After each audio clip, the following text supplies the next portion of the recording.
Assalamualaikum warahmatullahi wabarakatuh. Halo semua, perkenalkan nama saya Salma Astagina dengan NPM 21160-31025, Prodi Ilmu Komunikasi, Fakultas Ilmu Sosial dan Politik.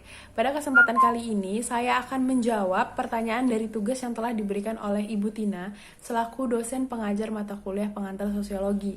Adapun pertanyaannya yaitu sebagai berikut. 1. Menyebutkan sifat-sifat stratifikasi sosial atau lapisan sosial dan contoh-contohnya di kehidupan masyarakat. Baiklah, akan saya jawab. Jadi, stratifikasi atau yang disebut dengan lapisan sosial itu diklasifikasikan menjadi 3, yaitu stratifikasi sosial tertutup, stratifikasi sosial terbuka, dan stratifikasi sosial campuran. Nah, sebelumnya apa sih yang beda dari stratifikasi ini?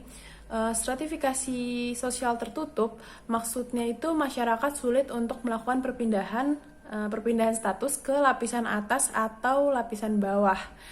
Jadi ataupun sebaliknya. Lalu kedua, stratifikasi sosial terbuka. Jadi sistem pelapisan terbuka ini memberi kesempatan kepada individu atau kelompok naik pada lapisan atas atau mengalami penurunan. Lalu ada stratifikasi sosial campuran. Stratifikasi ini merupakan kombinasi antara stratifikasi sosial tertutup dan stratifikasi sosial terbuka. Nah, lalu ada pun contohnya. Pertama yang akan saya bahas adalah stratifikasi sosial terbuka. Bentuk stratifikasi sosialnya seperti pemilik tanah, petani, penyewa, dan penggarap. Itu terbuka ya, karena petani bisa menggapai hidup yang lebih baik, dan jika dia punya tanah, dia membeli binatang untuk dikembangbiakan, maka dia akan naik statusnya, mungkin menjadi pemilik tanah, tuan tanah, bukan jadi petani lagi. Begitu juga dengan pemilik tanah. Pemilik tanah, jika ia bangkrut juga ia bisa turun dari status sosialnya itu. Lalu ada juga pada orang yang misalnya tingkat ekonominya buruk, namun anaknya dapat sekolah ke jenjang yang tinggi dan mempunyai pekerjaan yang layak dan mengangkat derajat orang tuanya, sehingga status sosial orang tuanya menjadi bisa naik ke atas gitu. Lalu selanjutnya ada dalam pekerjaan. Biasanya kalau dalam pekerjaan ini lebih ke struktur pada perusahaan.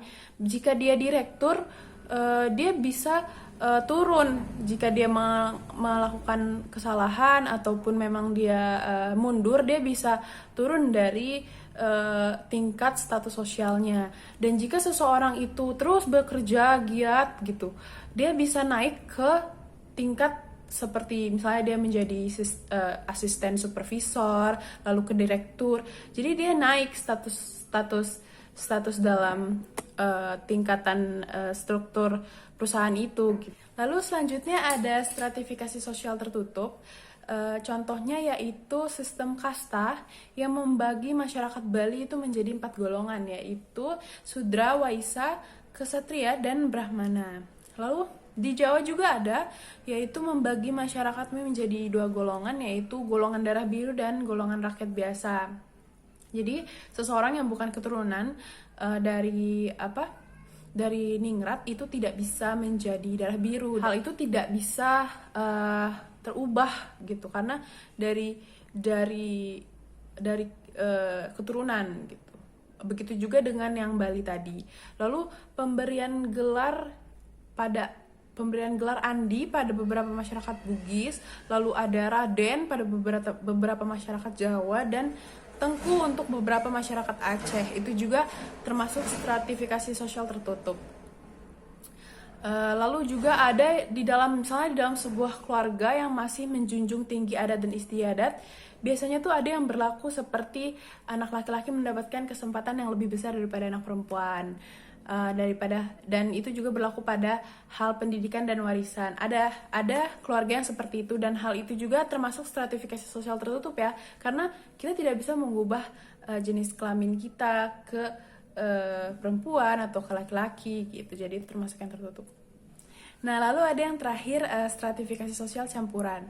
Seseorang yang berprofesi sebagai dokter itu akan lebih paham mengenai semua tentang kesehatan jika dibandingkan dengan seorang insinyur.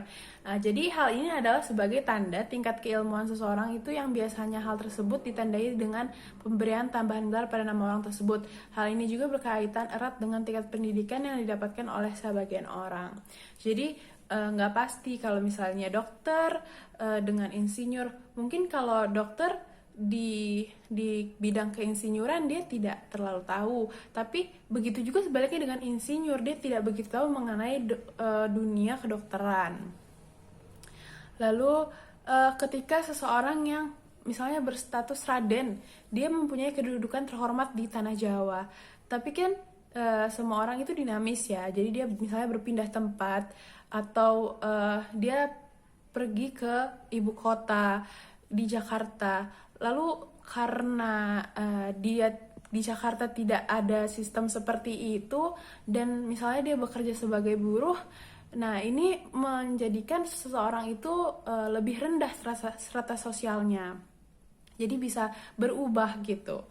Nah, lalu ada yang terakhir, yaitu masyarakat Bali yang menerapkan sistem pelapisan tertutup seperti yang saya katakan tadi. Tetapi secara ekonomi, masyarakat Bali itu tetap menerapkan sistem stratifikasi sosial terbuka. Jadi secara garis besarnya,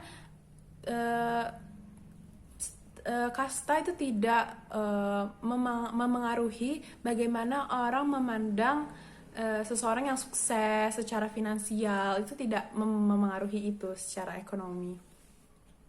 Terima kasih, sekian dari saya. Maaf bila banyak kesalahan.